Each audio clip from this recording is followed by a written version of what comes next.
Master blaster Sachin तेंडुलकरनं आता अजून एक नवी सूचना केली आहे। शालेय पातळीवरील लास्ट 11 मध्ये 11 ऐवजी 14 खेळाडू एका टीममध्ये असावेत।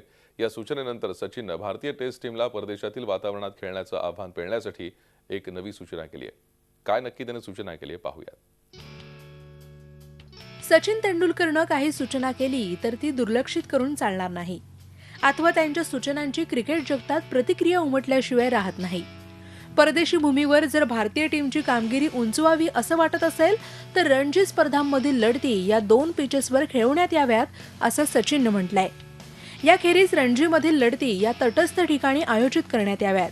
तसंच रणजी स्पर्धेत एसजी बॉलचा वापर केल्यास युवा क्रिकेटपटूंना परदेशात स्विंग होणाऱ्या कुकाबुरा बॉलचा सामना करणं सोपं जाईल, अशी सूचना सचिननं केली असून क्रिकेट जगतात या सूचनांचं स्वागत केलं जात आहे। मार्च अप्रैल में यहाँ पे जो एमसीए का जो मैचेस होते हैं इसमें क्या होता है कि प्लॉट जो होते हैं उसमें ग्रास होता नहीं है, जो मार्च अप्रैल मई के टाइम, तो उसमें भी वही सेम प्रॉब्लम होता है कि ओपनिंग बॉलिंग स्पिनर्स डालते हैं, पेस बॉलर को मिलता नहीं है कुछ विकेट। तो वो हिसाब से मुझे लगता है कि 2 प्लॉट निकालना जो सचिन तेंदुलकर जो इतने बड़े बैट्समैन उन्होंने कहा, तो मेरे को लगता है कि we should all respect them. Green top आणि स्पिनर फ्रेंडली पिच अशा 2 पिचेसवर एक इनिंग खेळवण्यात यावी। तसंच दुसरी इनिंग ही एसटी बॉलने खेळवण्यात यावी।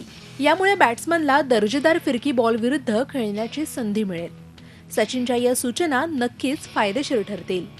4 दिवसाची जर रणजी ट्रॉफी असेल तर त्याच्यामध्ये विकेट फुटते, खराब होते।